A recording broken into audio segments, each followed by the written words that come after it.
السلام عليكم ورحمة الله، أهلا وسهلا بكل متابعي القناة. حلقة جديدة عن أخبار الرياضة المصرية والعالمية. الكابتن محمود الخطيب عقد جلسة مع سيد عبد الحفيظ مدير الكرة وأمير توفيق مدير التعاقدات، وكلف الثنائي بفتح ملف تجديد رباعي الأهلي ياسر إبراهيم وأيمن أشرف ورامي ربيعة وحسين الشحات، وذلك لأن عقود الرباعي ستنتهي مع نهاية الموسم الجاري. كما كلف الثنائي أيضا بفتح التفاوض مع محمد مجدي قفشة ومحمود متولي لتجديد عقودهم التي تنتهي بنهاية موسم 2024. مارسيل كولر غير مقتنع بحسين الشحات ومحمد محمود، ويرغب في رحيل الثنائي في يناير والتعاقد مع مهاجم صريح وإعارة حسام حسن أو رحيله نهائيا أيضا في يناير المقبل.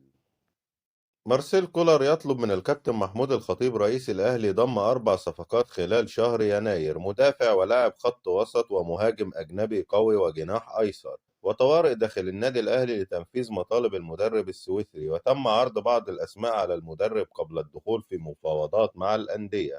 وتعليمات واضحة وصريحة من الكابتن محمود الخطيب بضرورة إنهاء الصفقات مبكرا حتى يستطيع الفريق الاستفادة من اللاعبين بداية من فتح باب القيد في يناير المقبل. والمدير الفني يدرس مع مسؤول الأهلي ولجنة التخطيط إمكانية التعاقد مع مدافع جديد في شهر يناير القادم بنفس مواصفات محمود متولي ومحمد عبد المنعم، الثنائي الأساسي حاليا في خط دفاع الأهلي. رسميا برونو سافيو يفوز بجائزة أفضل لاعب في الجولة الرابعة للدوري المصري باكتساح، متفوق على إمام عاشور وأحمد بالحاج لاعب أسوان بنسبة تصويت تخطت 95%، مقابل نسبة 3% لإمام عاشور و3% لأحمد بالحاج.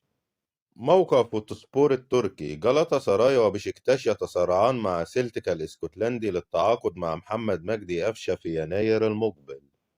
مارسيل كولر يضع بيرسي تاو تحت التقييم حتى موعد حلول الميركاتو الشتوي قبل اتخاذ قرار بشأن إعارة اللاعب لنهاية الموسم في ظل عدم وصول اللاعب للمستوى المأمول منه حتى الآن.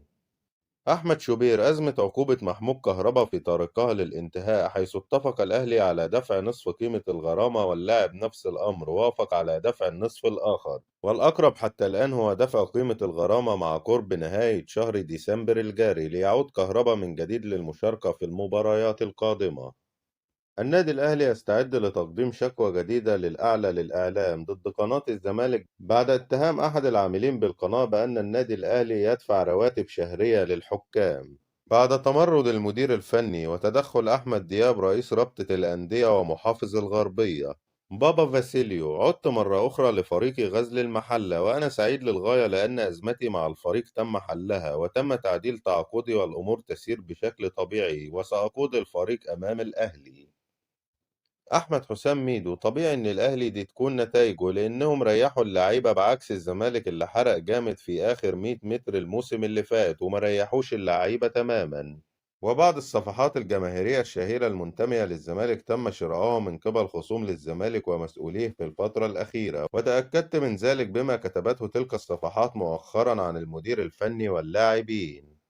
مرتضى منصور: ما يقال حول رغبتنا في التعاقد مع حسين الشحات غير صحيح. لدي بمركزه زيزو الذي يحصل على أقل من نصف المبلغ الذي نشر في الإعلام، وكيف أتعاقد مع لاعب شتم قائد فريقنا شيكابالا.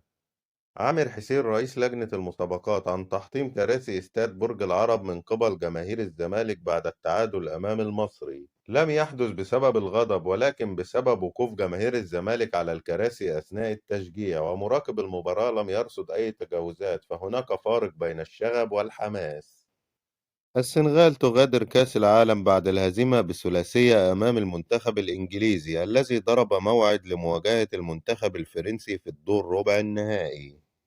مباراة البرازيل وكوريا الجنوبية هي آخر مباراة يستضيفها ملعب 974، وسيتم تفكيك الملعب بعد انتهاء بطولة كأس العالم بشكل نهائي. استفتاء صحيفة أبولا البرتغالية: 70% يريدون عدم مشاركة كريستيانو رونالدو بشكل أساسي مع البرتغال ضد سويسرا في دور ال16 في كأس العالم. وبكده تكون انتهت أخبارنا. لو لسه ما اشتركتش في القناة اشترك علشان يوصلك فيديوهاتنا الجديدة، ادعم الفيديو بلايك، والسلام عليكم ورحمة الله.